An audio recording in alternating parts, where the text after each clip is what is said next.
देख कितना सोहना नज़ारा है ਜਿਹੜਾ हर शाम ਨੂੰ ਪਰਮੇਸ਼ਰ ਦਿਖਾਉਂਦਾ ਹੈ। ਇਹ ਮੈਨੂੰ ਉਸਦੇ ਮਹਾਨ ਪਿਆਰ ਦੀ ਯਾਦ ਦਿਵਾਉਂਦਾ ਹੈ। ਉਸਦਾ ਕਿੰਨਾ ਪਿਆਰ ਮੇਰੇ ਲਈ ਅਤੇ ਤੁਹਾਡੇ ਲਈ ਹੈ।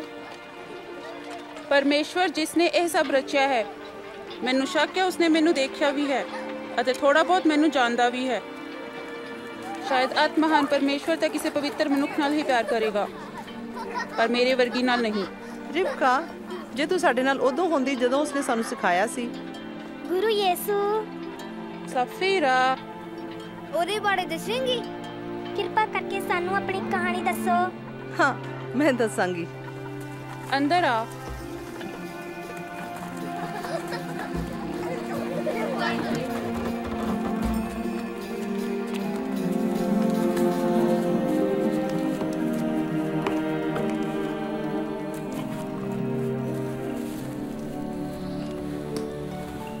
ठीक है, सानू मुड़ तो ही शुरू करनी चाहिए।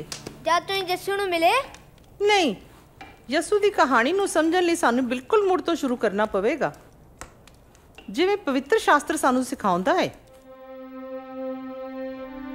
आदि विच परमेश्वर ने धरती ते सारे जानवरां, पंछियां ते समुंदर दे जंतुआं दी रचना कीती है।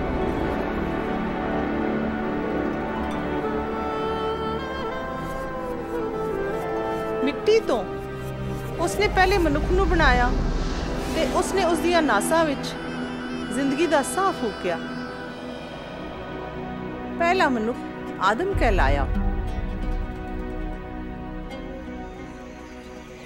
परमेश्वर ने कहा कि आदम दा कल्ला रहना ठीक नहीं, मैं उसदे लई एक जीवन साथी बनावांगा। इसलिए परमेश्वर ने आदम दी एक पसली लई ਅਤੇ ਉਸ ਤੋਂ ਉਸਨੇ ਇੱਕ ਔਰਤ ਬਣਾਈ ਜਿਸ ਦਾ ਨਾਮ ਹਵਾ ਰੱਖਿਆ। ਆਦਮ ਅਤੇ ਹਵਾ ਪਰਮੇਸ਼ਵਰ ਦੀ ਹਜ਼ੂਰੀ ਵਿੱਚ ਸੁੰਦਰ ਬਗੀਚੇ 'ਚ ਰਹੇ ਜੋ ਅਦਨ ਕਹਿਲਾਉਂਦਾ ਸੀ। ਪਰਮੇਸ਼ਵਰ ਬਗੀਚੇ ਵਿੱਚ ਉਹਨਾਂ ਨਾਲ ਬੋਲਦਾ ਅਤੇ ਚੱਲਦਾ ਫਿਰਦਾ ਸੀ ਤੇ ਉੱਥੇ ਕੋਈ ਕਸ਼ਟ, ਦਬਾਅ ਤੇ ਮੌਤ ਨਹੀਂ ਸੀ। ਪਰਮੇਸ਼ਵਰ ਨੇ ਆਦਮ ਨੂੰ ਕਿਹਾ ਕਿ ਤੁਸੀਂ ਬਗੀਚੇ ਦੇ ਸਾਰਿਆਂ ਦਰਖਤਾਂ ਤੋਂ ਖਾ ਸਕਦੇ ਹੋ सिवाय भले ते बुरे ज्ञान दे दरखत तो। जेकर तुसी इस दरखत तो खाओगे तां जरूर मरोगे।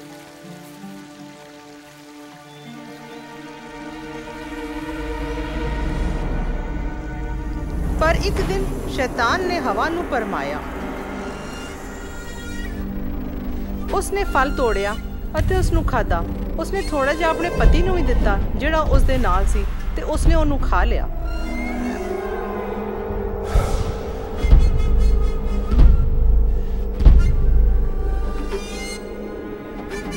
आदम ਅਤੇ हवा ਦੀ ਨਾਫਰਮਾਨੀ ਦੇ ਸ਼ਰਮਨਾਕ ਕੰਮ ਨੇ ਬਗੀਚੇ ਦੀ ਸ਼ਾਂਤੀ, ਆਦਮੀ ਤੇ ਔਰਤ ਦੇ ਵਿਚਕਾਰ ਦੀ ਸ਼ਾਂਤੀ ਅਤੇ ਉਹਨਾਂ ਦੇ ਤੇ ਪਰਮੇਸ਼ਵਰ ਦੇ ਵਿਚਕਾਰ ਦੀ ਸ਼ਾਂਤੀ ਖਤਮ ਕਰ ਦਿੱਤੀ। ਮਨੁੱਖ ਜ਼ਿੰਦਗੀ ਭਰ ਕੜੀ ਮਿਹਨਤ ਕਰਨ ਲਈ ਸਰਾਪਿਤ ਕੀਤਾ ਗਿਆ। ਔਰਤ ਦੇ ਬੱਚਾ ਜੰਮਣ ਦੀ ਪੀੜਾ ਨੂੰ ਵਧਾਇਆ ਗਿਆ ਤੇ ਉਸ ਦਾ ਪਤੀ ਉਸ ਤੇ ਰਾਜ ਕਰੇ। पर परमेश्वर ने एक वादा भी कीता सी कि एक दिन औरत दी औलाद शैतान दे सिर नूं कुचलेगी। पवित्र शास्त्र विच तरसयोग परमेश्वर अपनी रचना लई शांति ते आदर दी योजना नूं संभालण लई कहंदा है। उसने इस योजना दे हिस्से नूं इब्राहिम नबी ते प्रगट कीता। इब्राहिम ने परमेश्वर ते भरोसा ते उसदा आदर कीता ਅਤੇ ਪਰਮੇਸ਼ਵਰ ਨੇ ਇਬਰਾਹਿਮ ਨੂੰ ਅਸੀਸ ਦੇਣ ਦਾ ਅਤੇ ਉਸ ਦੇ ਦੁਆਰਾ ਸਾਰੇ ਦੇਸ਼ ਦੇ ਲੋਕਾਂ ਨੂੰ ਅਸੀਸ ਦੇਣ ਦਾ ਵਾਅਦਾ ਕੀਤਾ। ਇੱਕ ਦਿਨ ਪਰਮੇਸ਼ਵਰ ਨੇ ਇਬਰਾਹਿਮ ਨੂੰ ਪਰਖਿਆ ਤੇ ਕਿਹਾ ਕਿ ਆਪਣੇ ਪੁੱਤਰ ਨੂੰ ਲੈ ਤੇ ਉਸ ਦੀ ਕੁਰਬਾਨੀ ਦੇ।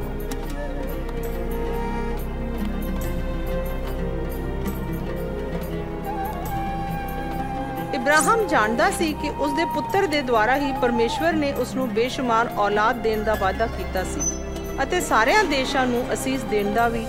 ਤਾਂ ਉਸਨੇ ਪਰਮੇਸ਼ਵਰ ਤੇ ਭਰੋਸਾ ਰੱਖਿਆ ਅਤੇ ਆਗਿਆ ਮੰਨੀ। ਪਰਮੇਸ਼ਵਰ ਨੇ ਕਿਹਾ, ਇਬਰਾਹਿਮ, ਹੁਣ ਮੈਂ ਜਾਣਦਾ ਹਾਂ ਕਿ ਤੂੰ ਮੇਰੀ ਆਗਿਆ ਮੰਨੀ ਕਿਉਂਕਿ ਤੂੰ ਆਪਣੇ ਪਿਆਰੇ ਪੁੱਤਰ ਨੂੰ ਵੀ ਮੇਰੇ ਤੋਂ ਅਲੱਗ ਨਾ ਰੱਖਿਆ। ਇਬਰਾਹਿਮ ਨੇ ਕੋਲ ਹੀ ਇੱਕ ਮੇਮਨਾ ਦੇਖਿਆ ਤੇ ਆਪਣੇ ਪੁੱਤਰ ਦੇ ਬਦਲੇ ਉਸ ਦਾ ਬਲੀਦਾਨ ਦਿੱਤਾ। ਇਬਰਾਹਿਮ ਦੇ ਪੁੱਤਰ ਦੇ ਬਦਲੇ ਮੇਮਨੇ ਦੀ ਬਲੀ ਪਰਮੇਸ਼ਵਰ ਦੀ ਵੱਡੀ ਯੋਜਨਾ ਦੀ ਇੱਕ ਛੋਟੀ ਜਿਹੀ ਝਲਕ ਹੈ। ਇਹ ਯੋਜਨਾ ਪਾਪ, ਸਰਾਪ ਅਤੇ ਮੌਤ ਦਾ ਨਾਸ਼ ਕਰੇਗੀ ਤੇ ਆਦਮੀ ਅਤੇ ਔਰਤ ਦੇ ਰਿਸ਼ਤੇ ਨੂੰ ਆਪਣੇ ਨਾਲ ਜੋੜੇਗੀ।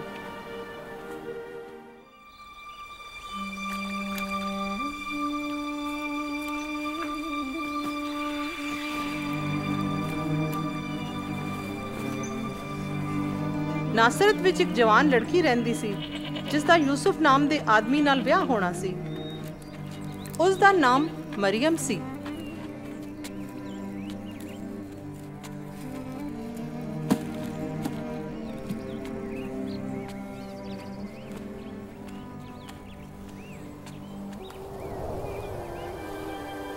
ਪ੍ਰਭੂ ਤੇਰੇ ਨਾਲ ਹੈ ਅਤੇ ਉਸਨੇ ਤੈਨੂੰ ਮਹਾਨ ਅਸੀਸ ਦਿੱਤੀ।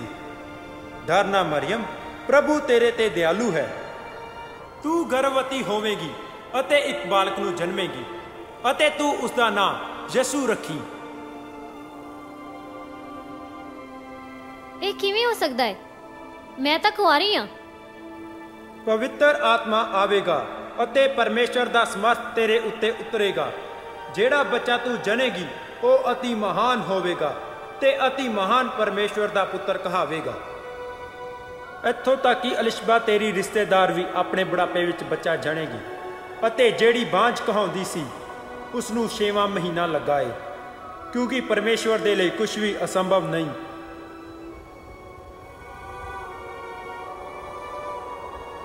ਮੈਂ ਪ੍ਰਭੂ ਦੀ ਦਾਸੀ ਹਾਂ, ਤੇਰੇ ਕਹੇ ਅਨੁਸਾਰ ਹੀ ਮੇਰੇ ਨਾਲ ਵਾਪਰੇ।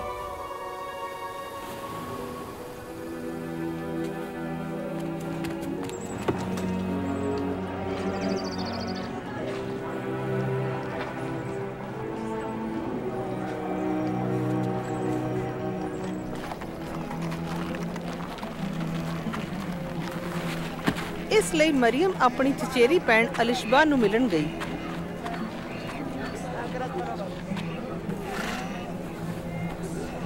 ਅਲਿਸ਼ਬਾ,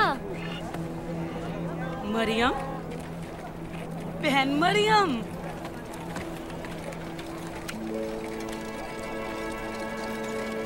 ओह, ਇਹ ਸੱਚ ਹੈ।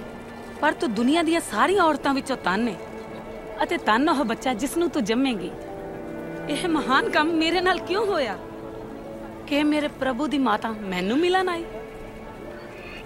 ਜਿਵੇਂ ਹੀ ਮੈਂ ਤੇਰਾ ਪੈਗਾਮ ਸੁਨਿਆ, ਬੱਚਾ ਮਾਰੇ ਖੁਸ਼ੀ ਦੇ ਮੇਰੇ ਗਰਭ ਵਿੱਚ ਉਛਲ ਪਿਆ। ਮੇਰੀ ਜਾਨ ਪ੍ਰਭੂ ਦੀ ਵਡਿਆਈ ਕਰਦੀ ਹੈ ਤੇ ਮੇਰੀ ਰੂਹ ਮੇਰੇ ਮੁਕਤੀਦਾਤਾ ਤੋਂ ਬਹੁਤ ਖੁਸ਼ ਹੋਈ, ਕਿਉਂ ਜੋ ਉਸਨੇ ਆਪਣੀ ਬੰਦੀ ਦੀ ਅਧੀਨਗੀ ਉੱਤੇ ਨਿਗਾਹ ਕੀਤੀ। ਦੇਖੋ, ਹੁਣ ਤੋਂ ਅੱਗੇ ਸਾਰੀਆਂ ਪੀੜ੍ਹੀਆਂ ਮੈਨੂੰ ਧੰਨ ਆਖਣਗੀਆਂ। ਸਵੀਕਾਰ ਕਰ ਲੈਂਦਾ ਹੈ। ਯਸੂ ਦਾ ਜਨਮ ਬੈਤਲਹਮ ਵਿੱਚ ਅਜਿਹੀ ਜਗ੍ਹਾ ਤੇ ਹੋਇਆ ਜਿੱਥੇ ਜਾਨਵਰ ਰੱਖੇ ਜਾਂਦੇ ਸੀ, ਕਿਉਂਕਿ ਮਰੀਅਮ ਅਤੇ ਯੂਸੁਫ ਲਈ ਉਹਨਾਂ ਦੇ ਰਿਸ਼ਤੇਦਾਰਾਂ ਦੇ ਘਰ ਵਿੱਚ ਜਗ੍ਹਾ ਨਹੀਂ ਸੀ ਅਤੇ ਦੂਤਾਂ ਦੇ ਝੁੰਡ ਨੇ ਉਸ ਦੇ ਜਨਮ ਦੀ ਘੋਸ਼ਣਾ ਕੀਤੀ। ਜਦ ਬੱਚੇ ਦੇ ਨਾਮਕਰਨ ਦਾ ਸਮਾਂ ਆਇਆ ਤਾਂ ਉਸ ਨੂੰ ਯਸੂ ਨਾਮ ਦਿੱਤਾ ਗਿਆ, ਜਿਸ ਦਾ ਮਤਲਬ ਹੈ ਬਚਾਉਣ ਵਾਲਾ। ਅਤੇ ਮਰੀਅਮ ਅਤੇ ਯੂਸੁਫ ਬੱਚੇ ਨੂੰ ਪ੍ਰਭੂ ਦੀ ਹਜ਼ੂਰੀ ਵਿੱਚ ਲੈ ਗਏ। ਜਦ ਮੈਂ ਉਸ ਦੀ ਕਹਾਣੀ ਸੁਣੀ, ਮੈਂ ਜਾਣਦੀ ਸੀ ਕਿ ਯਸੂ ਸਧਾਰਨ ਨਬੀਆਂ ਤੋਂ ਵੱਧ ਹੋਵੇਗਾ। ਸਵਰਗਦੂਤ ਦਾ ਕੀ ਮਤਲਬ ਸੀ ਜਦ ਯਸੂ ਸਰਵ ਸ੍ਰਿਸ਼ਟੀਮਾਨ ਸੀ? ਸੱਚਮੁੱਚ ਤੁਹਾਡਾ ਮਤਲਬ ਇਹ ਨਹੀਂ ਕਿ ਪਰਮੇਸ਼ਵਰ ਦਾ ਕਿਸੇ ਔਰਤ ਨਾਲ ਸੰਬੰਧ ਹੈ? ਨਹੀਂ ਨਹੀਂ ਨਹੀਂ ਨਹੀਂ, ਯਾਦ ਰੱਖੋ ਕਿ ਮਰੀਅਮ ਕੁਆਰੀ ਸੀ। ਯਿਸੂ ਦਾ ਗਰਭ ਵਿੱਚ ਜਾਣਾ ਸੱਚੀ ਮੁੱਚੀ ਪਰਮੇਸ਼ਵਰ ਦਾ ਚਮਤਕਾਰ ਸੀ। ਪਰਮੇਸ਼ਵਰ ਕੁਝ ਵੀ ਕਰਨ ਦੇ ਯੋਗ ਹੈ। ਤੁਸੀਂ ਉਹਦਾ ਯਕੀਨ ਨਹੀਂ ਕਰਦੇ। ਉਸ ਦੀ ਚਮਤਕਾਰੀ ਸ਼ੁਰੂਆਤ ਦੇ ਕਾਰਨ ਯਸੂ ਤੁਹਾਡੇ ਅਤੇ ਮੇਰੇ ਵਰਗੀ ਔਰਤ ਤੋਂ ਪੈਦਾ ਹੋਇਆ। ਫਿਰ ਵੀ ਉਹ ਬਹੁਤ ਵੱਧ ਕੇ ਸੀ। ਆਪਣੇ ਪਾਪਾਂ ਤੋਂ ਤੌਬਾ ਕਰੋ ਅਤੇ ਬਪਤਿਸਮਾ ਲਵੋ, ਪਰਮੇਸ਼ਵਰ ਤੁਹਾਡੇ ਪਾਪਾਂ ਨੂੰ ਮਾਫ ਕਰੇਗਾ। ਪਰਮੇਸ਼ਵਰ ਨੇ ਆਪ ਹੀ ਇਸ ਬਾਰੇ ਬੋਲਿਆ ਜਦ ਅਲਿਸ਼ਬਾ ਦਾ ਪੁੱਤਰ ਯਹੂਨਾ ਬਪਤਿਸਮਾ ਦੇਣ ਵਾਲਾ ਅਤੇ ਆਦਮੀਆਂ ਤੇ ਔਰਤਾਂ ਨੂੰ ਯਰਦਨ ਨਦੀ ਵਿੱਚ ਬਪਤਿਸਮਾ ਦੇ ਰਿਹਾ ਸੀ। ਮੈਂ ਤੁਹਾਨੂੰ ਪਾਣੀ ਨਾਲ ਬਪਤਿਸਮਾ ਦਿੰਦਾ ਹਾਂ, पर कोई आ रहा है जड़ा मेरे नालों किते महान है। मैं तो उसकी चुट्टी दे बंद खोलने दे भी लायक नहीं। वो तानु पवित्र आत्मा अते अग नाल बपतिस्मा देवेगा। उसका चर्च उसके कोल है। वो भूस नूं उड़ाएगा अते दाने नूं इकट्ठा करके कोठरी विच रखेगा।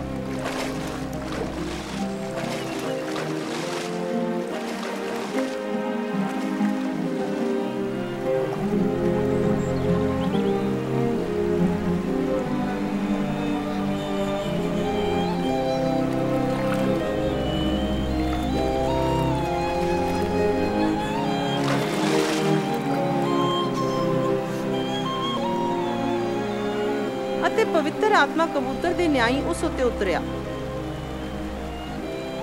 ਅਤੇ ਸਵਰਗ ਤੋਂ ਇੱਕ ਆਵਾਜ਼ ਆਈ ਅਤੇ ਕਿਹਾ, ਤੂੰ ਮੇਰਾ ਪਿਆਰਾ ਪੁੱਤਰ ਹੈ, ਮੈਂ ਤੇਥੋਂ ਖੁਸ਼ ਹਾਂ। ਬਪਤਿਸਮਾ ਲੈਣ ਤੋਂ ਬਾਅਦ ਯਿਸੂ ਅਧਿਕਾਰ ਨਾਲ ਜਗ੍ਹਾ ਜਗ੍ਹਾ ਧਾਰਮਿਕ ਸਿੱਖਿਆ ਤੇ ਉਪਦੇਸ਼ ਦਿੰਦਾ ਗਿਆ।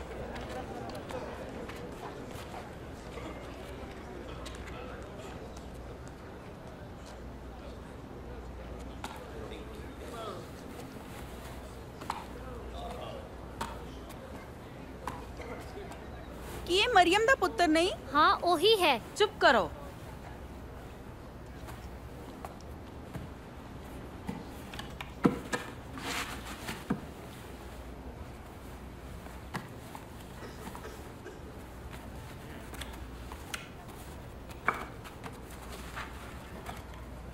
प्रभु दी आत्मा मेरे उत्ते है क्योंकि उसने मैनू चुनिया है तां जो गरीबां लई खुशखबरी लिया सकां। उसने मैनू बंधुआं नूं छुडाउण अते अन्हिआं नूं दृष्टि देण लई भेजिਆ है, कुचलिਆਂ ਹੋਇਆਂ ਨੂੰ ਛਡਾਉਣ ਲਈ ਭੇਜਿਆ ਹੈ ਅਤੇ ਇਸ ਗੱਲ ਦੀ ਘੋਸ਼ਣਾ ਕਰਨ ਲਈ ਕਿ ਸਮਾਂ ਆ ਗਿਆ ਹੈ ਕਿ ਜਦ ਪਰਮੇਸ਼ਵਰ ਆਪਣੇ ਲੋਕਾਂ ਨੂੰ ਬਚਾਏਗਾ। ਇਹ ਚੰਗਾ ਬੋਲਦਾ ਹੈ।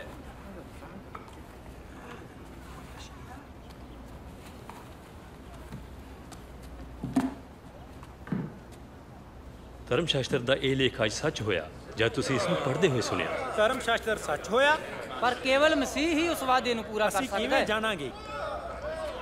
ਉਸ ਦੇ ਵਚਨ ਨੇ ਕਈਆਂ ਨੂੰ ਹੈਰਾਨ ਕਰ ਦਿੱਤਾ ਤੇ ਉਸ ਦੇ ਚਮਤਕਾਰਾਂ ਨੇ ਕਈਆਂ ਨੂੰ ਵਿਸ਼ਵਾਸ ਵਿੱਚ ਲੈ ਆਂਦਾ।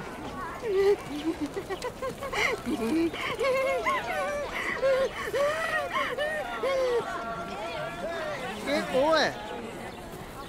ਉਹ ਫਿਰ ਤੋਂ ਉੱਥੇ ਹੈ।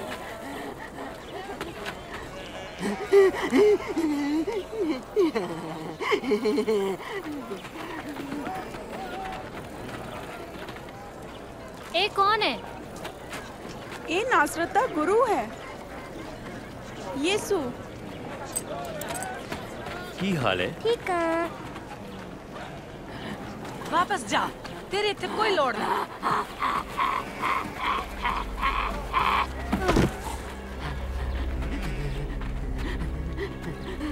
ਗੁਰੂ ਜੀ ਇਸ ਨੂੰ ਛੱਡ ਦਿਓ। ਤੁਸੀਂ ਇਸ ਵੱਲ ਵੇਖ ਕੇ ਧੋਖਾ ਨਾ ਖਾਓ। ਮਰੀਮ। नासरत दा यीशु, तेनू साडे कोल की काम है? सानू पता है तू कौन है, पवित्र परमेश्वर। शांत रह।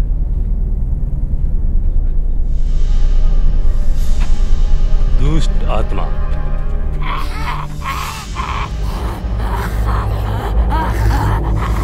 इस औरत चो निकल जाओ।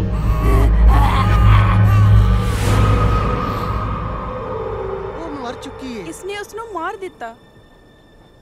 वो उसनु छून जा रहा है। नहीं, पवित्र आदमी अजही गल नहीं करेगा।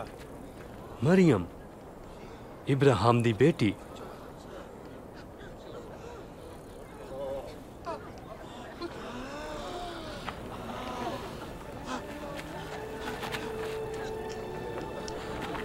ओ ठीक है। जिंदा हो गई है। ये तो चमत्कार है। ये आदमी कौन है? दुष्ट आत्मावां भी ओदी मंदियां ने। एक चमत्कार है। एक चमत्कार है। ये किਵੇਂ हो सकता है? धन्यवाद।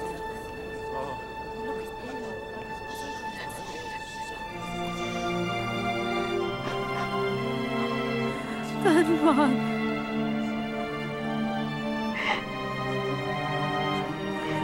ਧੰਨਵਾਦ ਧੰਨਵਾਦ।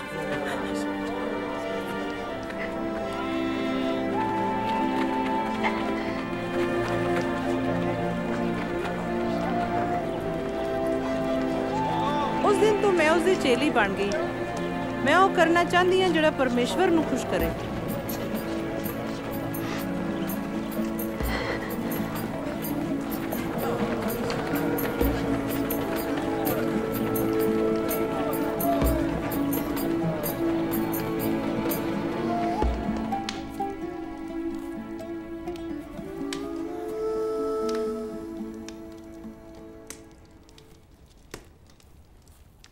कई सालों तो मैं शर्मिंदगी विच सी, पर यशु ने मेरा आदर वापस किया। उसकी समर्थ ने उन्हां दुष्ट आत्मावां नूं कढिया। प्यारी बच्ची सफीरा। दीना, तुसी यसू दी सिੱਖਿਆ ਨੂੰ ਸੁਣਿਆ ਤੇ ਉਸਦੇ ਚਮਤਕਾਰ ਦੇਖੇ ਨੇ? ਹਾਂ। ਫਿਰ ਤੁਹਾਨੂੰ ਪਤਾ ਹੈ ਕਿ ਉਸਦੇ ਪਿੱਛੇ ਚੱਲਣ ਲਈ ਮੈਂ ਸਭ ਕੁਝ ਕਿਉਂ ਛੱਡ ਦਿੱਤਾ? ਤੇ ਮੈਂ ਇਕੱਲੀ ਨਹੀਂ ਸੀ। ਅਸੀਂ ਭੁੱਖੇ ਸੀ, ਸਰੀਰਕ ਅਤੇ ਆਤਮਿਕ ਤੌਰ ਤੇ, ਅਤੇ ਸਾਨੂੰ ਲੋੜ ਸੀ ਕਿ ਕੋਈ ਸਾਨੂੰ ਪਰਮੇਸ਼ਵਰ ਦਾ ਰਾਹ ਦਿਖਾਵੇ। ਕਈ ਸਾਲਾਂ ਦੀ ਨਿਰਾਸ਼ਾ ਤੇ ਸੰਘਰਸ਼ ਪਿੱਛੋਂ ਸਾਡੇ ਵਿੱਚੋਂ ਕੋਈ ਆਸ ਰੱਖਣ ਦੇ ਵੀ ਯੋਗ ਨਹੀਂ ਸੀ। ਫਿਰ ਵੀ ਯਸੂ ਨੇ ਆਸ ਦਿੱਤੀ ਜਿੱਥੇ ਕਿਤੇ ਵੀ ਹੋ ਗਿਆ।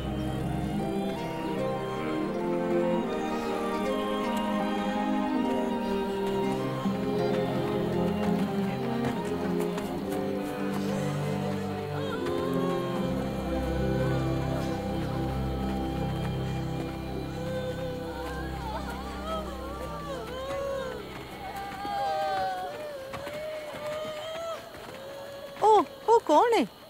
एक जवान आदमी, विधवा दा इकलौता पुत्र।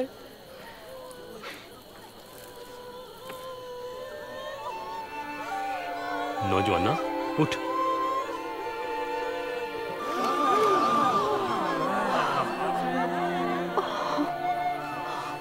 साडे विच महान नबी उतरे है। परमेश्वर अपने लोकां नूं बचाउण आया है।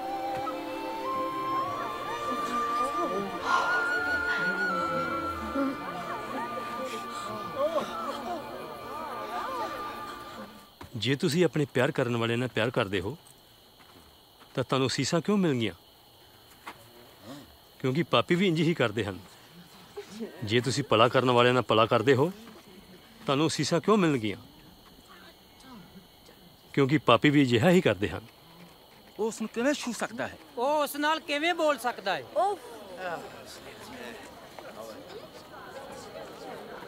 ਨਹੀਂ, ਆਪਣੇ ਦੁਸ਼ਮਣਾਂ ਨਾਲ ਪਿਆਰ ਕਰੋ ਅਤੇ ਉਹਨਾਂ ਨਾਲ ਭਲਾਈ ਕਰੋ ਅਤੇ ਕਿਸੇ ਚੀਜ਼ ਦੀ ਵਾਪਸੀ ਦੀ ਉਮੀਦ ਨਾ ਰੱਖੋ ਅਤੇ ਫਿਰ ਤੁਸੀਂ ਵੱਡਾ ਪ੍ਰਤੀਫਲ ਪਾਓਗੇ ਅਤੇ ਤੁਸੀਂ ਪਰਮ ਪ੍ਰਧਾਨ ਪਰਮੇਸ਼ਵਰ ਦੇ ਪੁੱਤਰ ਕਹਿਲਾਓਗੇ। ਉਹ ਨਾ ਸ਼ੁਕਰੇ ਅਤੇ ਦੁਸ਼ਟਤਾ ਤੇ ਵੀ ਦਿਆਲੂ ਹੈ। ਦਿਆਲੂ ਬਣੋ ਜਿਵੇਂ ਤੁਹਾਡਾ ਪਰਮ ਪਿਤਾ ਦਿਆਲੂ ਹੈ।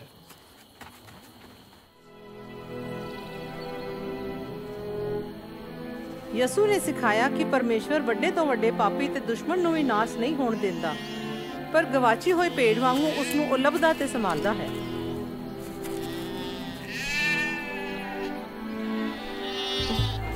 ਅਸੀਂ ਨਹੀਂ ਜਾਣਦੇ ਸੀ ਕਿ ਉਹਨਾਂ ਲੋਕਾਂ ਦੀ ਵੀ ਕਦਰ ਅਤੇ ਉਹਨਾਂ ਨੂੰ ਵੀ ਅਜਿਹਾ ਪਿਆਰ ਕੀਤਾ ਜਾਂਦਾ ਹੈ ਜਿਹੜੇ ਕਈ ਸਾਲਾਂ ਤੋਂ ਨੀਚ ਸਮਝੇ ਗਏ ਸਨ, ਅੱਧੀ ਨਸਲ ਵਾਲੇ, ਵਿਦੇਸ਼ੀ ਸੰਸਕਾਰਾਂ ਵਾਲੇ। ਉਹਨਾਂ ਲਈ ਵੀ ਯਸੂ ਨੇ ਸਾਮਰੀਆ ਚੋਂ ਗੁਜ਼ਰਨ ਦਾ ਰਸਤਾ ਚੁਣਿਆ। ਇਹ ਔਰਤ ਕੌਣ ਹੈ ਜਿਸ ਨੂੰ ਪਟਕਾ ਰਹੇ ਨੇ? ਉਹ ਸਾਮਰੀਏ। ਇਹ ਕਾਫੀ ਨਹੀਂ? ਆਓ ਅਸੀਂ ਭੋਜਨ ਖਰੀਦੀਏ। ਅਸੀਂ ਗੁਰੂ ਨੂੰ ਇੰਤਜ਼ਾਰ ਨਹੀਂ ਕਰਾ ਸਕਦੇ।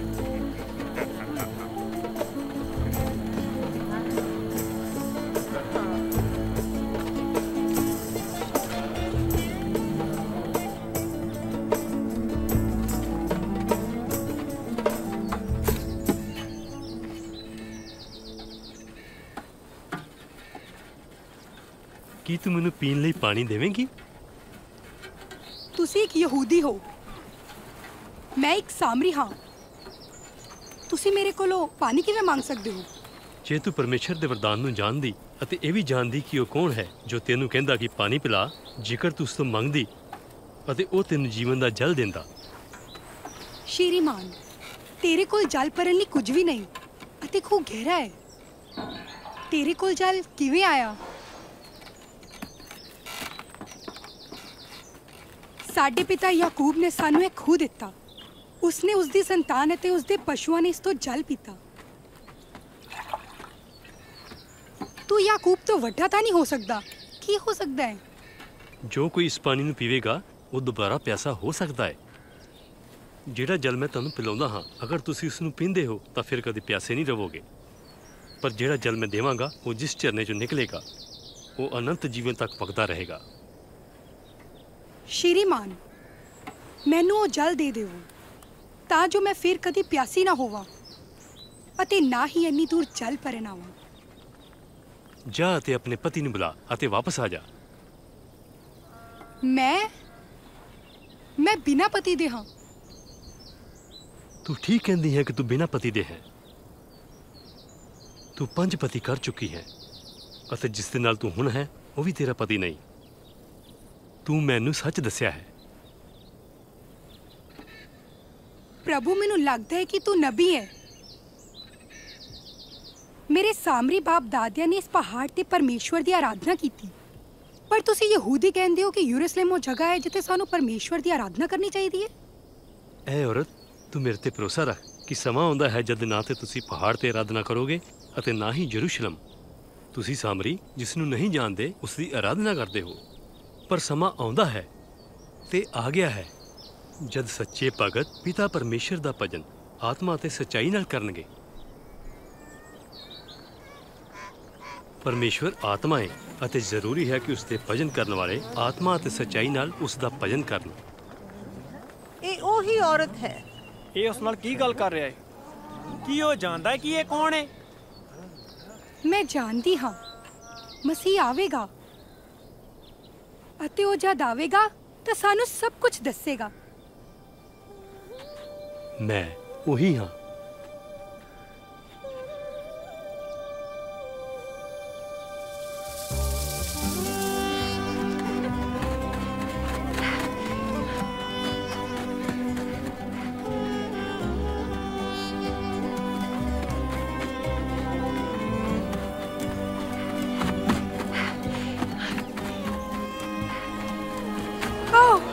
ਇੱਕ ਮਨੁੱਖ ਨੂੰ ਵੇਖੋ ਜਿਸਨੇ ਸਭ ਕੁਝ ਜੋ ਮੈਂ ਕੀਤਾ ਹੈ ਮੈਨੂੰ ਦੱਸ ਦਿੱਤਾ ਹੈ। ਕੀ ਇਹ ਮਸੀਹ ਹੋ ਸਕਦਾ ਹੈ? ਮਸੀਹ ਇੱਕ ਵਾਦਾ ਇਹ ਨਹੀਂ ਹੋ ਸਕਦਾ। ਆਓ ਅਤੇ ਦੇਖੋ। ਆਓ।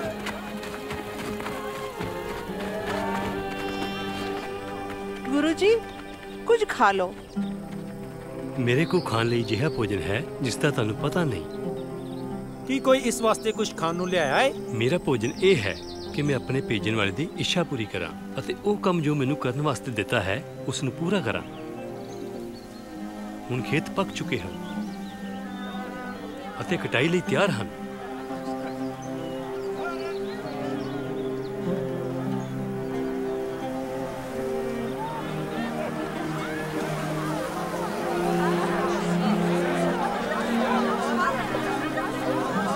ਦੇਖੋ ਕਿੰਨੇ ਆ ਰਹੇ ਨੇ।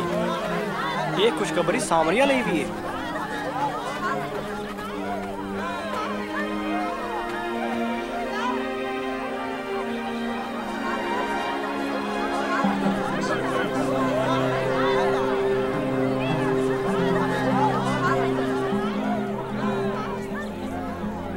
ਕਸਬੇ ਦੇ ਲੋਕ ਯਸੂ ਕੋਲ ਆਏ ਤੇ ਉਸ ਨੂੰ ਬੇਨਤੀ ਕਰਨ ਲੱਗੇ ਕਿ ਤੂੰ ਇੱਥੇ ਰਹਿ ਤੇ ਸਾਨੂੰ ਸਿਖਾ। ਅਸੀਂ 2 ਦਿਨ ਰਹੇ ਤੇ ਬਹੁਤ ਸਾਰੇ ਸਾਮਰੀਆਂ ਨੇ ਉਸ ਤੇ ਵਿਸ਼ਵਾਸ ਕੀਤਾ। ਤੁਹਾਡੇ ਵਿੱਚੋਂ ਕੌਣ ਹੈ ਜਿਹੜਾ ਚਿੰਤਾ ਕਰਕੇ ਆਪਣੀ ਜੀਵਨ ਦੀ ਇੱਕ ਵੀ ਘੜੀ ਵਧਾ ਸਕੇ? ਇਸ ਲਈ ਜੇਕਰ ਤੁਸੀਂ ਛੋਟਾ ਜਿਹਾ ਕੰਮ ਵੀ ਨਹੀਂ ਕਰ ਸਕਦੇ ਤਾਂ ਹੋਰ ਗੱਲਾਂ ਦੀ ਚਿੰਤਾ ਕਿਉਂ ਕਰਦੇ ਹੋ? ਜੰਗਲੀ ਫੁੱਲਾਂ ਵੱਲ ਵੇਖੋ, ਉਹ ਕਿਵੇਂ ਵੱਧਦੇ ਹਨ। ਉਹ ਨਾ ਮਿਹਨਤ ਕਰਦੇ ਹਨ ਨਾ ਕੱਤਦੇ ਹਨ, ਫਿਰ ਵੀ ਸੁਲੇਮਾਨ ਬਾਦਸ਼ਾਹ ਉਹਨਾਂ ਦੇ ਬਰਾਬਰ ਇੱਕ ਵੀ ਕੱਪੜਾ ਨਾ ਪਾ ਸਕਿਆ। ਜੇ ਪਰਮੇਸ਼ਵਰ ਜੰਗਲੀ ਘਾਹ ਨੂੰ ਜਿਹੜਾ ਅੱਜ ਹੈ ਤੇ ਭਲ ਕੇ ਅੱਗ ਵਿੱਚ ਸੁੱਟਿਆ ਜਾਵੇਗਾ, ਇਹ ਕਿੰਨਾ ਜ਼ਰੂਰੀ ਹੈ ਕਿ ਉਸ ਨੂੰ ਪਾਉਂਦਾ ਹੈ ਤਾਂ ਤੁਹਾਨੂੰ ਵੀ ਪਵਾਏਗਾ। ਉਹ ਘੱਟ ਵਿਸ਼ਵਾਸੀਓ, ਸਾਡੇ ਵਿਸ਼ਵਾਸ ਨੂੰ ਵਧਾਓ। ਜੇ ਤੁਹਾਡਾ ਵਿਸ਼ਵਾਸ ਰਾਈ ਦੇ ਦਾਣੇ ਦੇ ਬਰਾਬਰ ਹੋਵੇ ਤਾਂ ਕਹੋ, ਹੇ ਤੂਤ ਦੇ ਦਰਖਤ, कि जड़ तो खुड़ के समुद्र विच जा लग ते वो तुहाडी मन लेगा।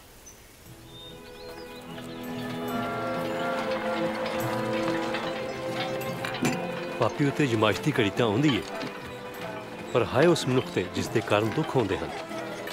इसलिए चंगा हुंदा कि चक्की दा पाट उसदे गले विच बन के उसनूं समुद्र विच सुੱਟ दिता जांदा। परमेश्वर दा राज किस तरह दा है? वो इस तरह है, किसी मनुख ने राई दे दाने नूं लिया अते उसनूं खेत विच बीजिया, पौधा वध के दरख्त बनिया अते पंछियां ने उस दीयां डालियां ते अपना बसेरा कीता। मैनू पक्का पता नहीं किस बारे गल कर रहा है। तू चुंगी लैण वालियां ते पापियां नाल क्यों खाना पीना है? पापी तंदरुस्तां नूं हकीमां दी लोड़ नहीं हुंदी, पर केवल ਜਿਹੜੇ बीमार ਹਨ। मैं मानयोग लोगों के पछतावे लिए नहीं आया, पर पापियां लिए आया हाँ।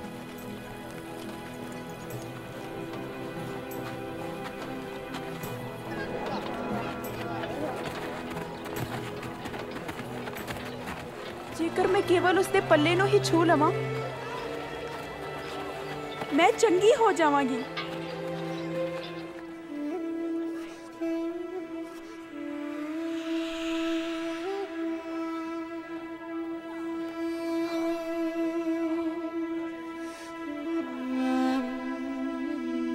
मैनू किसने छुआ है? किसी ने मैनू छुआ है, क्योंकि मेरे अंदरों शक्ति निकली है।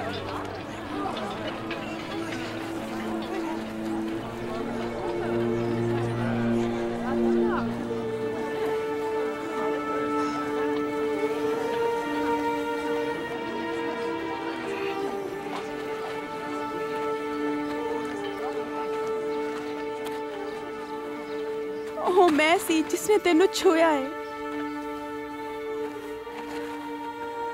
मैनू 12 सालों तो लहू बहन का रोग है। जो कुछ मेरे कोल से मैं वैदा नू दे दिता, पर वो कुछ ना कर सके।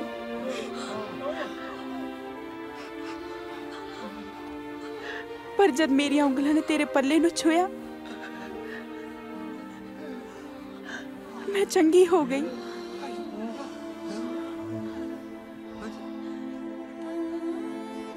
बेटी,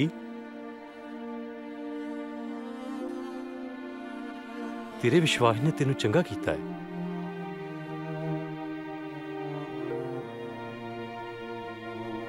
शांति नाल जा।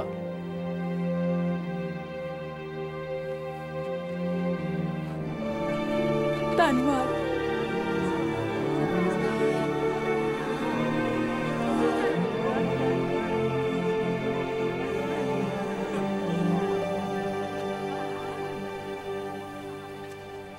ਉਹਨੇ ਉਸ ਨੂੰ ਬੇਟੀ ਕਿਹਾ?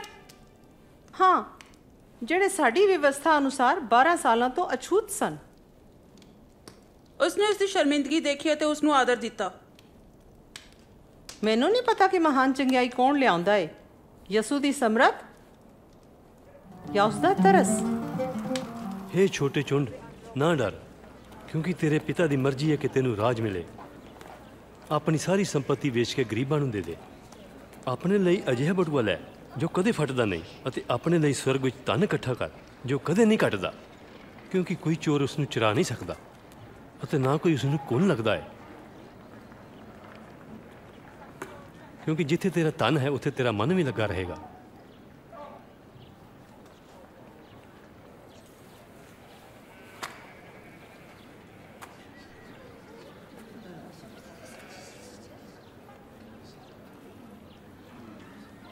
हे औरत, तू अपनी बीमारी तो आजाद है।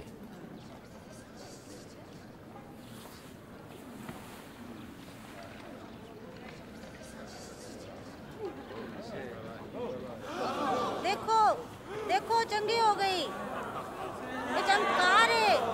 देखो देखो चंगी हो गई। आओ ये देखो। और चमत्कार। प्रभु दी स्तुति होवे।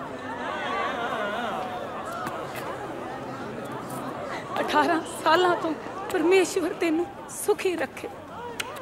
6 दिन ने जिस विच काम करना चाहिए है, इसलिए उन्हां विचों ही किसे एक दिन ठीक होण आओ, पर सब्बत दे दिन नहीं। ए कपटियो, कि तुहाडे विचों सब्बत दे दिन हरेक अपने बैल जां गधियां नूं पानी पिलाउण नहीं लै जांदा? ये औरत जेड़ी कि इब्राहिम दी संतान चों है, जिसनूं शैतान ने 18 वरियां तो अपने चुंगल विच जकड़ रखिया सी, की उसनूं सब्बत दे दिन छुडाना ठीक नहीं?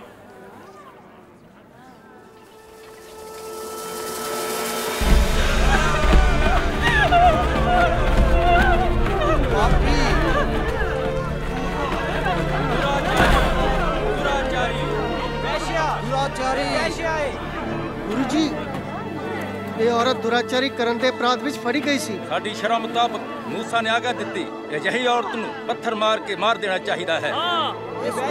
पत्थर मारो, पत्थर मारो, पत्थर मारो। तुसी की कहंदे हो?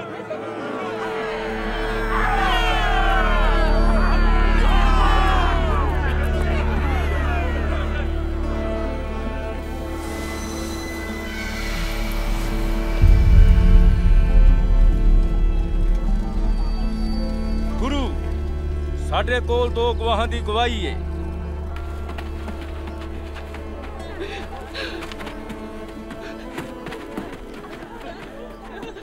असी इस औरत नाल की करिए?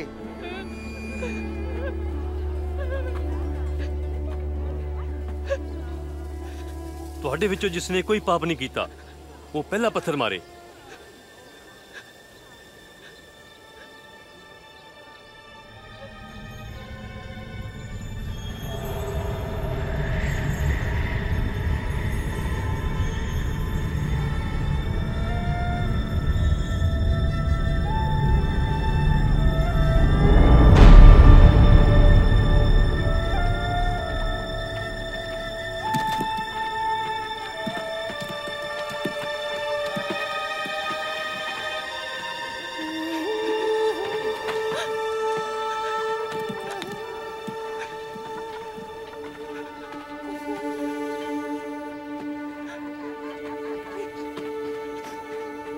औरत वो किथे गए? कि इथे कोई भी नहीं बचिया जो तेरे ते दोष लगा सके? कोई भी नहीं श्रीमान। तो मैं भी तेरे ते दोष नहीं लगावांगा।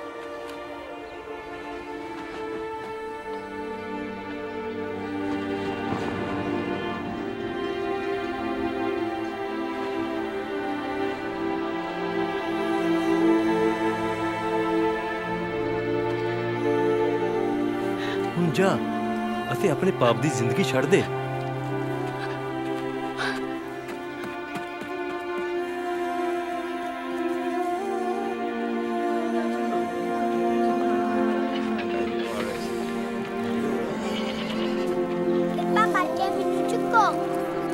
केवल मेरा मोढा की तू हुण वेख सकदा है? मैं यसू नूं वेख सकना। ये शरण नूं विगाड़ रहा है। एक बीज बोन वाला बीज बोन निकले, सबत नूं तोड़ रहा है। बोंदे समय उसदे कुछ बीज रस्ते विच डिगे पापियां नाल मिल रहा है। जेकर ਅਸੀਂ ਇਸ ਨੂੰ ਇਸੇ ਤਰ੍ਹਾਂ ਜਾਣ ਦੇਈਏ, ਹਰੇਕ ਉਸ ਤੇ ਵਿਸ਼ਵਾਸ ਲਿਆਵੇਗਾ ਅਤੇ ਰੋਮੀਦਕਾਰੀ ਹਰਕਤ ਵਿੱਚ ਆਉਣਗੇ ਤੇ ਸਾਡੇ ਮੰਦਰ ਨੂੰ ਨਾਸ ਕਰਨਗੇ। ਅਤੇ ਕੁਝ ਬੀਜ ਕੰਢੇ ਵਿੱਚ ਡਿੱਗ ਪਏ, ਉਹ ਪੌਦੇ ਬਣੇ। ਉਹ ਯਸੂ ਨੂੰ ਝਾਂਸਾ ਦੇਣ ਵਿੱਚ ਅਸਫਲ ਹੋਏ ਜਾਂ ਉਸ ਦੇ ਅਨੁਯਾਈਆਂ ਨੂੰ ਨਾ ਰੋਕ ਸਕੇ, ਪਰ ਉਹਨਾਂ ਨੇ ਫੈਸਲਾ ਕਰ ਲਿਆ ਕਿ ਵਾਅਦੇ ਦਾ ਮਸੀਹਾ ਬਣਨ ਦਾ ਉਸ ਦਾ ਦਾਅਵਾ ਬੰਦ ਹੋਣਾ ਚਾਹੀਦਾ ਹੈ ਅਤੇ ਉਹਨਾਂ ਨੇ ਉਸ ਨਾਲ ਧੋਖਾ ਕਰਨ ਲਈ ਕੋਈ ਬੰਦਾ ਲੱਭ ਲਿਆ।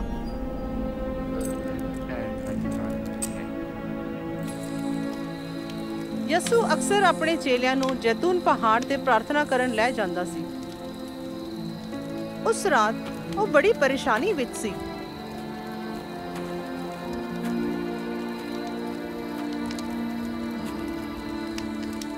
ਤੁਸੀਂ ਕਿਉਂ ਸੋ ਰਹੇ ਹੋ? ਉਠੋ ਅਤੇ ਪ੍ਰਾਰਥਨਾ ਕਰੋ ਕਿ ਤੁਸੀਂ ਅਜ਼ਮਾਇਸ਼ ਵਿੱਚ ਨਾ ਪਵੋ।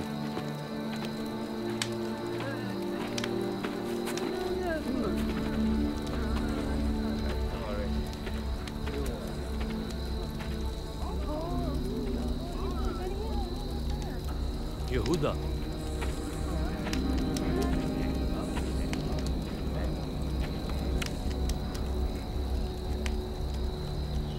ਤੂੰ ਮੂੰਹ ਚੁੰਮ ਕੇ ਮਨੁੱਖ ਦੇ ਪੁੱਤਰ ਨੂੰ ਫੜਵਾਉਂਦਾ ਹੈ? ਪ੍ਰਭੂ ਕੀ ਅਸੀਂ ਤਲਵਾਰ ਚਲਾਈਏ? ਫੜ ਲਓ ਇਹਨੂੰ। ਬਸ ਬਹੁਤ ਹੋ ਗਿਆ।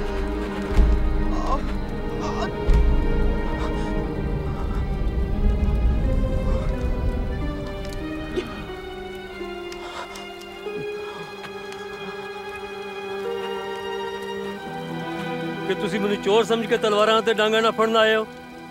ਮੈਂ ਹਰ ਰੋਜ਼ ਤੁਹਾਡੇ ਨਾਲ ਮੰਦਰ ਵਿੱਚ ਹੁੰਦਾ ਸੀ, ਤੁਸੀਂ ਮੈਨੂੰ ਹੱਥ ਨਹੀਂ ਪਾਇਆ। ਪਰ ਹੁਣ ਇਹ ਤੁਹਾਡਾ ਵੇਲਾ ਹੈ ਅਤੇ ਹਨੇਰੇ ਦੀ ਤਾਕਤ ਦਾ ਰਾਜ ਹੈ।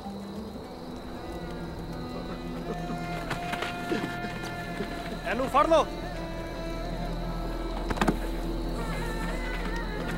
ਉਹਦੇ ਮਿੱਤਰ ਨੇ ਉਸ ਨੂੰ ਧੋਖਾ ਦਿੱਤਾ। ਉਸ ਦੇ ਇੱਕ ਆਪਣੇ ਚੇਲੇ ਨੇ, ਉਹ ਜਿਸ ਨੂੰ ਅਸੀਂ ਸਾਰੇ ਜਾਣਦੇ ਹਾਂ ਤੇ ਭਰੋਸਾ ਕਰਦੇ ਹਾਂ। ਇਸ ਦਾ ਚੰਗੀ ਤਰ੍ਹਾਂ ਧਿਆਨ ਰੱਖੋ। ਉਸ ਰਾਤ ਸਿਪਾਹੀਆਂ ਨੇ ਉਸ ਦਾ ਮਜ਼ਾਕ ਉਡਾਇਆ ਤੇ ਉਸ ਨੂੰ ਮਾਰਿਆ। ਭਲਾ ਦੱਸ ਖਾ ਤੈਨੂੰ ਕਿੰਨੇ ਮਾਰਿਆ? ਖਵਾਣੀ ਕਰ, ਹੁਣ ਅਗਲਾ ਤੈਨੂੰ ਕੌਣ ਮਾਰੇਗਾ? ਬੰਦ ਕਰੋ, ਮੈਂ ਕਹਿੰਦਾ ਹਾਂ ਬੰਦ ਕਰੋ। ਇਸ ਨੂੰ ਪੰਚਾਇਤ ਦੇ ਸਾਹਮਣੇ ਲਿਆਓ।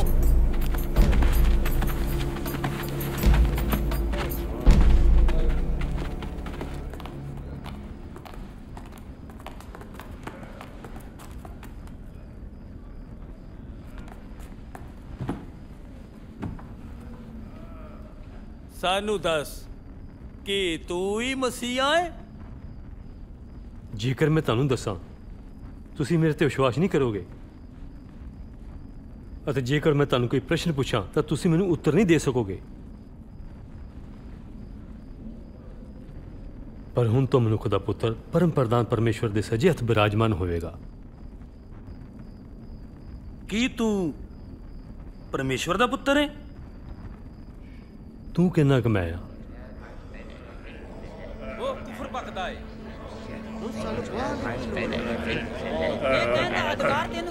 ਹੁਣ ਤੁਸੀਂ ਇਸ ਦਾ ਕੁਫਰ ਸੁਣਿਆ ਹੈ? ਅਸੀਂ ਆਪ ਸੁਣਿਆ ਜੋ ਇਸਨੇ ਕਿਹਾ ਹੈ। ਇਹ ਦੋਸ਼ੀ ਹੈ ਤੇ ਇਸ ਨੂੰ ਮਰਨਾ ਚਾਹੀਦਾ ਹੈ। ਅਸੀਂ ਇਹਨੂੰ ਪਿਲਾਤੁਸ ਕੋਲ ਲੈ ਜਾਵਾਂਗੇ। ਹਾਂ ਇਸ ਨੂੰ ਦੂਰ ਕਰੋ। ਇਸ ਲਈ ਉਹ ਉਸ ਨੂੰ ਰੋਮੀ ਹੁਕਮਰਾਨ ਪੈਂਤੁਸ ਪਿਲਾਤੁਸ ਦੇ ਸਾਹਮਣੇ ਲਿਆਏ।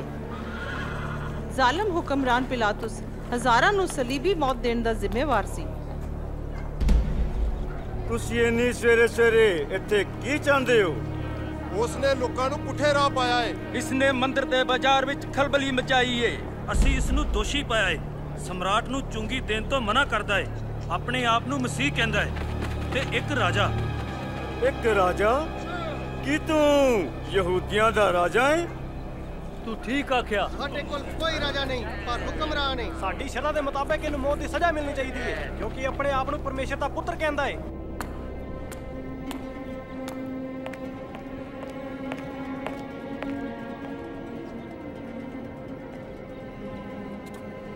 ਇਸ ਆਦਮੀ ਨੇ ਕੋਈ ਐਸੀ ਗਲਤੀ ਨਹੀਂ ਕੀਤੀ ਕਿ ਇਸ ਨੂੰ ਮੌਤ ਦੀ ਸਜ਼ਾ ਦਿੱਤੀ ਜਾਏ।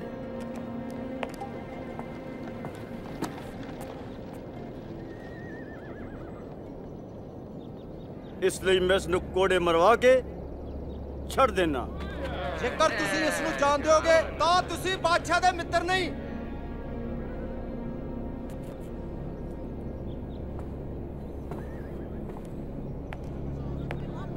ਇਹਨੂੰ ਸਲੀਬ ਤੇ ਚੜਾਓ।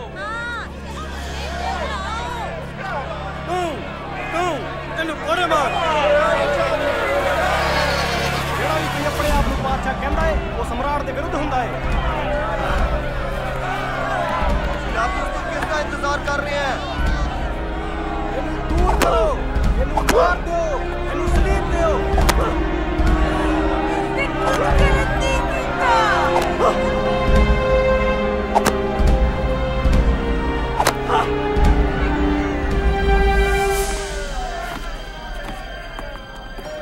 ਇਸਨੂੰ ਸਲੀਬ ਤੇ ਚੜਾਓ।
क्यों जो ये नहीं जानते कि ये की करते हैं।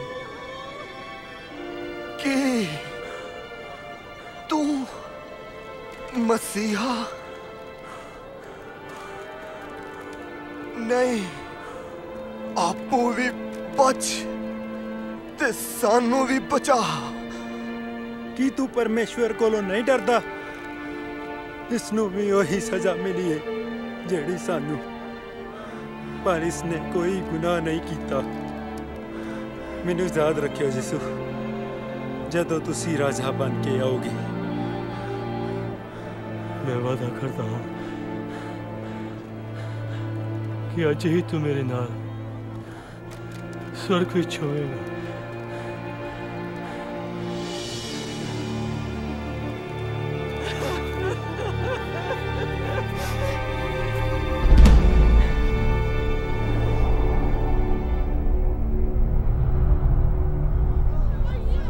ਅਤੇ ਦੁਪਹਿਰ ਦੇ ਵੇਲੇ 3 ਘੰਟਿਆਂ ਤੱਕ ਅਸਮਾਨ ਵਿੱਚ ਹਨੇਰਾ ਛਾਇਆ ਰਿਹਾ।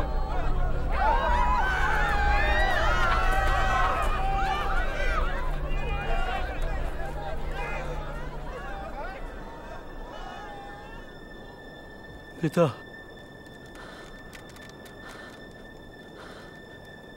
मैं थोड़े हत्थां विच अपनी आत्मा सौंपदा।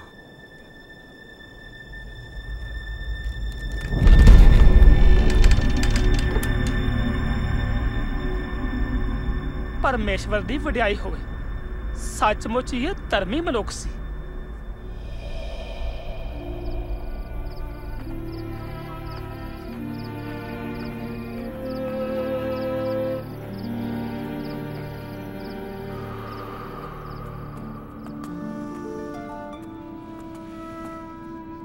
ਉੱਥੇ ਅਰਮਤੀਆ ਦੇ ਯੂਸੁਫ ਨਾਂ ਦਾ ਇੱਕ ਧਰਮੀ ਮਨੁੱਖ ਸੀ, ਜਿਸਨੇ ਕਦੀ ਯਸੂ ਤੇ ਦੋਸ਼ ਨਹੀਂ ਸੀ ਲਗਾਇਆ। ਉਸਨੇ ਪੈਂਤੁਸ ਪਿਲਾਤੂਸ ਦੇ ਕੋਲ ਜਾ ਕੇ ਯਸੂ ਦੀ ਦੇਹ ਮੰਗੀ ਤਾਂ ਜੋ ਸਬਤ ਤੋਂ ਪਹਿਲਾਂ ਕਿਸੇ ਨਜ਼ਦੀਕੀ ਕਬਰ ਵਿੱਚ ਉਸ ਨੂੰ ਰੱਖ ਸਕੇ।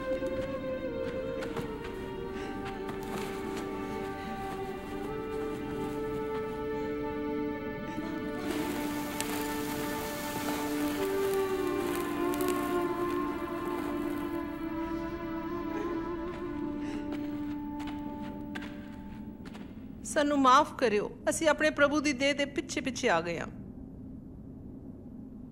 ਸਭ ਨੂੰ ਜੀ ਆਇਆਂ ਨੂੰ, ਪਰ ਚੱਲੋ, ਸਬਤ ਦਾ ਦਿਨ ਆਉਣ ਵਾਲਾ ਹੈ।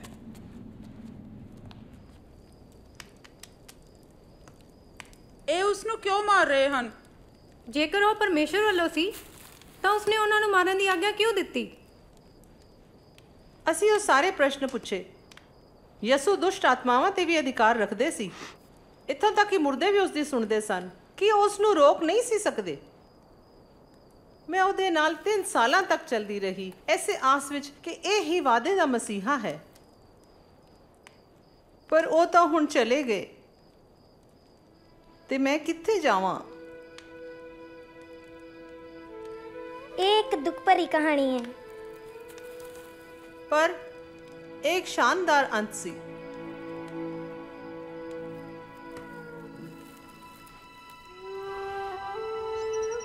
ਐਤਵਾਰ ਸਵੇਰੇ ਤੜਕੇ ਯਸੂ ਨੂੰ ਸਲੀਬ ਤੇ ਚੜਾਏ ਜਾਣ ਦੇ ਤੀਜੇ ਦਿਨ ਅਸੀਂ ਕਬਰ ਤੇ ਵਾਪਸ ਗਏ ਤਾਂ ਕਿ ਅਤਰ ਨੂੰ ਲਿਜਾ ਕੇ ਉਸ ਦੀ ਦੇਹ ਤੇ ਲਗਾ ਸਕੀਏ। ਤੇ ਪੱਥਰ ਸਰਕਿਆ ਹੋਇਆ ਸੀ।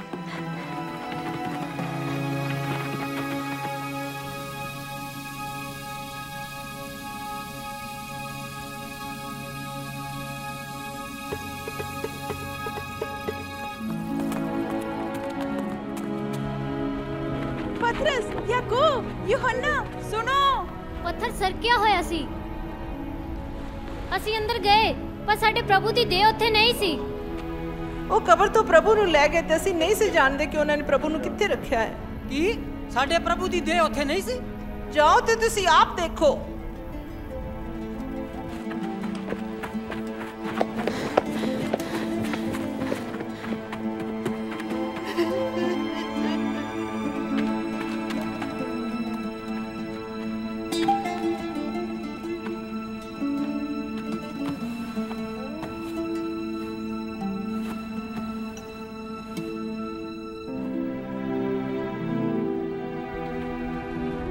ਕਬਰ ਨੂੰ ਦੇਖ ਕੇ ਪਤਰਸ ਦੂਸਰੇ ਚੇਲਿਆਂ ਕੋਲ ਗਿਆ,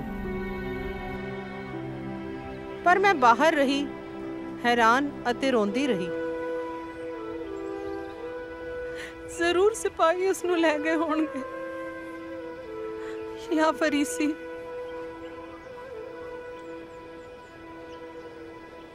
ਉਹਨਾਂ ਨੇ ਮਾਰੇ ਜਿਸ ਦੀ ਅਸੀਂ ਉਮੀਦ ਕੀਤੀ ਸੀ, ਪਰ ਘੱਟੋ ਘੱਟ ਉਸਦੀ ਦੇਹ ਤਾਂ ਰਹਿਣ ਦਿੰਦੇ।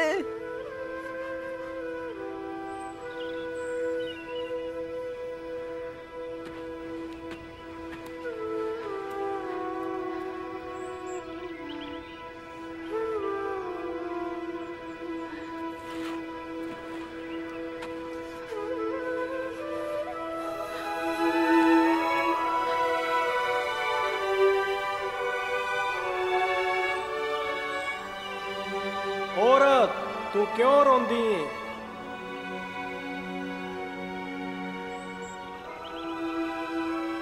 ਉਹ ਮੇਰੇ ਪ੍ਰਭੂ ਨੂੰ ਲੈ ਗਏ ਨੇ, ਪਰ ਪਤਾ ਨਹੀਂ ਕਿੱਥੇ ਰੱਖਿਆ ਹੈ। ਐ ਔਰਤ, ਤੂੰ ਕਿਉਂ ਰੋਨੀ ਹੈ ਅਤੇ ਕਿਸ ਨੂੰ ਭਾਲਦੀ ਹੈ? ਹਜ਼ੂਰ, ਜੇਕਰ ਤੁਸੀਂ ਉਹਨਾਂ ਨੂੰ ਲੈ ਗਏ ਹੋ ਤੇ ਮੈਨੂੰ ਦੱਸੋ ਤੁਸੀਂ ਉਹਨਾਂ ਨੂੰ ਕਿੱਥੇ ਰੱਖਿਆ ਹੈ, ਤਾਂ ਕਿ ਮੈਂ ਉਹਨਾਂ ਨੂੰ ਲੈ ਆਵਾਂ। ਮਰੀਮ। ਗੁਰੂ ਜੀ, ਮੈਨੂੰ ਨਾ ਛੂ, ਕਿਉਂਕਿ ਮੈਂ ਅਜੇ ਪਿਤਾ ਕੋਲ ਉੱਪਰ ਨਹੀਂ ਗਿਆ। ਪ੍ਰਭੂ ਤੁਸੀਂ ਜਿਉਂਦੇ ਹੋ। ਜਾ ਅਤੇ ਇਹ ਖਬਰ ਮੇਰੇ ਭਰਾਵਾਂ ਨੂੰ ਦੇ। ਤੁਸੀਂ ਸਾਨੂੰ ਭੁੱਲੇ ਨਹੀਂ ਹੈ, ਪਰਮੇਸ਼ਵਰ ਨੇ ਸਾਨੂੰ ਨਹੀਂ ਛੱਡਿਆ। ਉਹਨਾਂ ਨੂੰ ਦੱਸ, ਮੈਂ ਪ੍ਰਭੂ ਨੂੰ ਦੇਖਿਆ ਹੈ, ਮੈਂ ਮਸੀਹਾ ਨੂੰ ਦੇਖਿਆ ਹੈ। ਉਹ ਦੁਬਾਰਾ ਜਿੰਦਾ ਹੋ ਗਿਆ? ਹਾਂ। ਕਿਵੇਂ? ਮੌਤ ਉਸ ਨੂੰ ਸਮਾ ਨਾ ਸਕੀ। ਫਿਰ ਉਹ ਕਿਉਂ ਮਰਿਆ ਸੀ? ਮੌਤ ਤੇ ਜੇਤੂ ਹੋਣ ਲਈ। ਉਸ ਦਿਨ ਮੈਂ ਸਮਝੀ ਨਹੀਂ, ਪਰ ਯਸੂ ਜ਼ਿੰਦਾ ਹੋਣ ਪਿੱਛੋਂ ਕਈ ਵਾਰ ਸਾਡੇ ਸਾਹਮਣੇ ਪ੍ਰਗਟ ਹੋਇਆ ਤੇ ਉਸਨੇ ਸਾਨੂੰ ਸਿਖਾਇਆ। ਯਸੂ ਦੇ ਆਉਣ ਤੋਂ ਸੈਂਕੜੇ ਸਾਲ ਪਹਿਲਾਂ ਨਬੀਆਂ ਨੇ ਧਰਮ ਸ਼ਾਸਤਰ ਵਿੱਚ ਦੱਸਿਆ ਕਿ ਵਾਅਦੇ ਦਾ ਮਸੀਹਾ ਕਸ਼ਟ ਸਹੇਗਾ। ਯਸ਼ਾਇਆ ਲਿਖਦਾ ਹੈ, ਉਹ ਸਾਡੇ ਅਪਰਾਧਾਂ ਲਈ ਘਾਇਲ ਕੀਤਾ ਗਿਆ, ਉਹ ਸਾਡੀਆਂ ਬਦੀਆਂ ਲਈ ਕੁਚਲਿਆ ਗਿਆ, ਸਾਡੀ ਸ਼ਾਂਤੀ ਲਈ ਉਸ ਉੱਤੇ ਤਾੜਨਾ ਹੋਈ ਤੇ ਉਸ ਦੇ ਮਾਰ ਖਾਣ ਤੇ ਅਸੀਂ ਨਰੋਏ ਕੀਤੇ ਗਏ। ਮੂਸਾ ਨਬੀ ਇਸ ਗੱਲ ਦੀ ਘੋਸ਼ਣਾ ਕਰਦਾ ਹੈ, ਜੇ ਕੋਈ ਦਰਖਤ ਤੇ ਟੰਗਿਆ ਜਾਂਦਾ ਸੀ ਉਹ ਪਰਮੇਸ਼ਵਰ ਵੱਲੋਂ ਸਰਾਪਤ ਹੁੰਦਾ ਹੈ। ਜਦ ਯਸੂ ਨੂੰ ਸਲੀਬ ਤੇ ਟੰਗਿਆ, ਉਸਨੇ ਆਪਣੇ ਆਪ ਤੇ ਸਰਾਪ ਲੈ ਲਿਆ, ਮੇਰਾ ਸਰਾਪ, ਪਾਪ ਅਤੇ ਮੌਤ ਦਾ। ਉਸ ਦੀ ਕੁਰਬਾਨੀ ਅਤੇ ਜੀਉਣਾ ਸਾਨੂੰ ਸ਼ੈਤਾਨ ਦੇ ਚੁੰਗਲ ਤੋਂ ਬਾਹਰ ਕੱਢਦਾ ਹੈ, ਹਨੇਰੇ ਦੀ ਸਮਰੱਥ ਤੋਂ ਬਚਾਇਆ ਹੈ ਤੇ ਸਾਨੂੰ ਜ਼ਿੰਦਗੀ ਦੇ ਡਰ ਅਤੇ ਸ਼ਰਮਿੰਦਗੀ ਤੋਂ ਬਚਾਇਆ ਹੈ।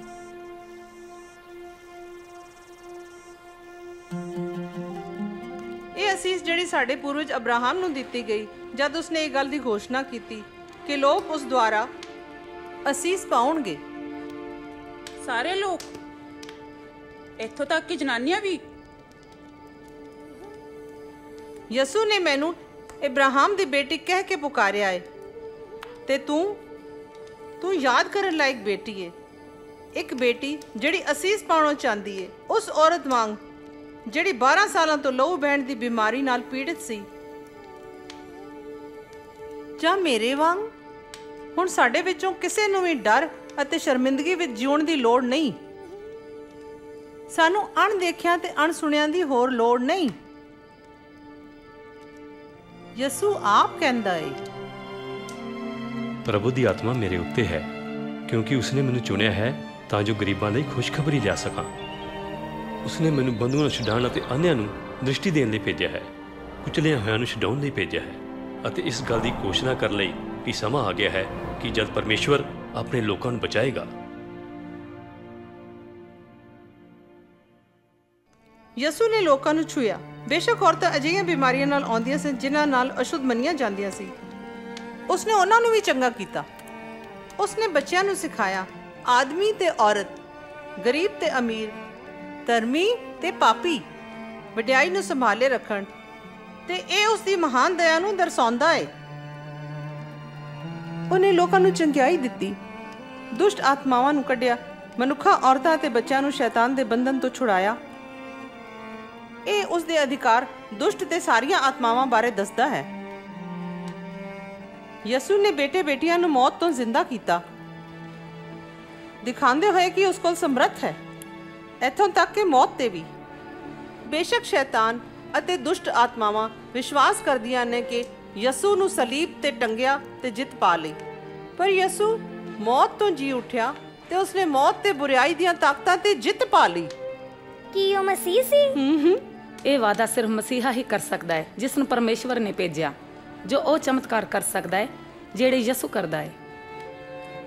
ਅਤੇ ਸਿਰਫ ਅਜਿਹਾ ਤਰਸਵਾਨ ਅਤੇ ਸ਼ਕਤੀਸ਼ਾਲੀ ਤੇ ਵਿਸ਼ਵਾਸਯੋਗ ਯਸੂ ਹੀ ਸਾਡੇ ਭਰੋਸੇ ਤੇ ਆਰਾਧਨਾ ਦੇ ਲਾਇਕ ਹੈ। ਜਦ ਪਰਮੇਸ਼ਵਰ ਨੇ ਸੰਸਾਰ ਨੂੰ ਰਚਿਆ, ਉਸਨੇ ਆਦਮੀ ਤੇ ਔਰਤ ਬਣਾਏ ਜੋ ਉਸ ਦੀ ਹਜ਼ੂਰੀ ਵਿੱਚ ਰਹਿ ਸਕਣ ਤੇ ਉਸ ਦੇ ਆਨੰਦ ਨੂੰ ਮਹਿਸੂਸ ਕਰ ਸਕਣ। ਇਹ ਉਸ ਦੀ ਯੋਜਨਾ ਸੀ, ਪਰ ਅਸੀਂ ਉਸ ਉੱਤੇ ਵਿਸ਼ਵਾਸ ਨਹੀਂ ਕੀਤਾ ਤੇ ਉਸ ਦੀ ਆਗਿਆ ਨੂੰ ਤੋੜਿਆ। ਇਸ ਸ਼ਰਮਨਾਕ ਕੰਮ ਨੇ ਸਾਨੂੰ ਪਰਮੇਸ਼ਵਰ ਕੋਲੋਂ ਅਲੱਗ ਕੀਤਾ ਤੇ ਆਦਮੀ ਤੇ ਔਰਤ ਦੇ ਰਿਸ਼ਤੇ ਨੂੰ ਖਰਾਬ ਕੀਤਾ। ਅਸੀਂ ਵੀ ਉਸ ਨਾਫਰਮਾਨੀ ਨੂੰ ਜਾਰੀ ਰੱਖਿਆ। ਧਰਮ ਸ਼ਾਸਤਰ ਕਹਿੰਦਾ ਹੈ, ਕਿਉਂ ਜੋ ਕੋਈ ਵੀ ਮਨੁੱਖ ਨਹੀਂ ਜੋ ਪਾਪ ਨਾ ਕਰੇ, ਉਸ ਪਾਪ ਦਾ ਨਤੀਜਾ ਮੌਤ ਅਤੇ ਪਰਮੇਸ਼ਵਰ ਤੋਂ ਅਲੱਗ ਹੋਣਾ ਹੈ।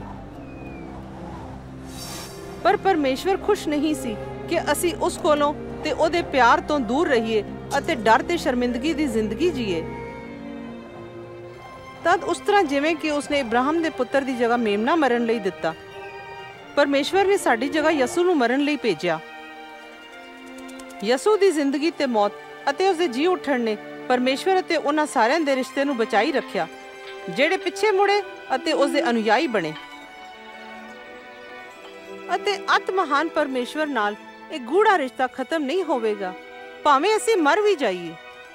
ਸਲੀਬ ਤੇ ਜਦ ਡਾਕੂ ਮਰ ਰਿਹਾ ਸੀ, ਤਦ ਉਸਨੇ ਯਸੂ ਤੇ ਵਿਸ਼ਵਾਸ ਕੀਤਾ ਅਤੇ ਯਸੂ ਨੇ ਉਸ ਨਾਲ ਵਾਅਦਾ ਕੀਤਾ, ਅੱਜ ਹੀ ਤੂੰ ਮੇਰੇ ਨਾਲ ਸਵਰਗ ਲੋਕ ਵਿੱਚ ਹੋਵੇਂਗਾ। ਜਿਹੜੇ ਆਪਣਾ ਭਰੋਸਾ ਯਸੂ ਤੇ ਰੱਖਦੇ ਨੇ ਅਖੀਰੀ ਨਿਆਂ ਤੋਂ ਬਚ ਜਾਣਗੇ ਅਤੇ ਪਰਮੇਸ਼ਵਰ ਨਾਲ ਸਦਾ ਰਹਿਣਗੇ। ਕਿਵੇਂ? ਵਿਸ਼ਵਾਸ ਨਾਲ ਉਸ ਦੇ ਪਿੱਛੇ ਚੱਲ ਕੇ। ਉਹ ਮੈਨੂੰ ਕਿਵੇਂ ਸਵੀਕਾਰ ਕਰੇਗਾ? ਉਸਨੇ ਮੈਨੂੰ ਤੇ ਮਰੀਮ ਨੂੰ ਸਵੀਕਾਰ ਕੀਤਾ। ਮੈਂ ਕਿਵੇਂ ਜਾਣ ਸਕਨੀ ਆ? ਉਸ ਤੇ ਵਿਸ਼ਵਾਸ ਰੱਖੋ, ਉਸ ਤੋਂ ਪੁੱਛੋ, ਉਸ ਨਾਲ ਗੱਲ ਕਰੋ।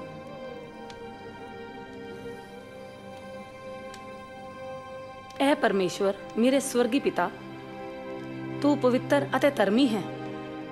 ਤੇਰਾ ਧੰਨਵਾਦ ਕਿ ਤੂੰ ਮੈਨੂੰ ਪਿਆਰ ਕਰਦਾ ਹੈ। ਮੈਂ ਤੇਰੇ ਵਿਰੁੱਧ ਪਾਪ ਕੀਤਾ ਹੈ। ਤੇਰਾ ਧੰਨਵਾਦ ਕਿ ਤੂੰ ਵਾਅਦੇ ਦੇ ਮਸੀਹਾ ਯਸੂ ਨੂੰ ਭੇਜਿਆ, ਸ਼ਰਾਪ, ਸ਼ਰਮਿੰਦਗੀ ਅਤੇ ਦੋਸ਼ ਨੂੰ ਨਾਸ ਕੀਤਾ। ਧੰਨਵਾਦ ਕਿ ਉਹ ਮੇਰੇ ਵਾਸਤੇ ਮਰਿਆ।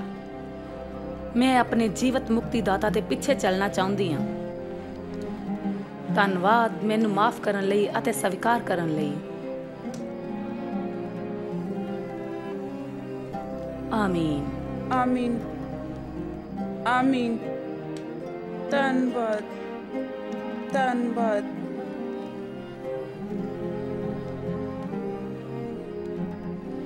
ਯਸੂ ਨੇ ਕਿਹਾ, ਮੇਰੀਆਂ ਭੇਡਾਂ ਮੇਰੀ ਆਵਾਜ਼ ਸੁਣਦੀਆਂ ਨੇ, ਮੈਂ ਉਹਨਾਂ ਨੂੰ ਜਾਣਦਾ ਹਾਂ ਤੇ ਮੇਰੇ ਪਿੱਛੇ ਚੱਲਦੀਆਂ ਨੇ। ਉਹ ਤੈਨੂੰ ਜਾਣਦਾ ਹੈ ਰਿਬਕਾ, ਅਤੇ ਉਹ ਤੈਨੂੰ ਪਿਆਰ ਕਰਦਾ ਹੈ। ਇਹ ਅਨੰਤ ਕਾਲ ਰਿਸ਼ਤੇ ਦੀ ਸ਼ੁਰੂਆਤ ਹੈ ਜਿਹੜਾ ਵਧੇਗਾ ਜਿਵੇਂ ਅਸੀਂ ਉਸ ਨੂੰ ਬਿਹਤਰ ਜਾਣਦੇ ਹਾਂ ਤੇ ਉਸ ਤੇ ਹੋਰ ਭਰੋਸਾ ਰੱਖਦੇ ਹਾਂ। ਅਸੀਂ ਉਸ ਦੇ ਵਚਨ ਨੂੰ ਮੰਨ ਕੇ ਅੱਗੇ ਵਧਦੇ ਹਾਂ, ਵਿਸ਼ਵਾਸ ਨਾਲ ਪ੍ਰਾਰਥਨਾ ਕਰਕੇ ਅਤੇ ਉਹਨਾਂ ਨਾਲ ਰਹਿ ਕੇ ਜਿਹੜੇ ਉਸ ਦੇ ਪਿੱਛੇ ਚੱਲਦੇ ਨੇ। ਅਸੀਂ ਦੂਸਰਿਆਂ ਨੂੰ ਦੱਸਦੇ ਹਾਂ ਤੇ ਦਿਮਾਗ ਵਿੱਚ ਰੱਖਦੇ ਹਾਂ ਕਿ ਯਸੂ ਨੇ ਕੀ ਕੀਤਾ। ਪਰਮੇਸ਼ਵਰ ਤੁਹਾਨੂੰ ਅਸੀਸ ਦੇਵੇ ਤੇ ਸੰਭਾਲੇ।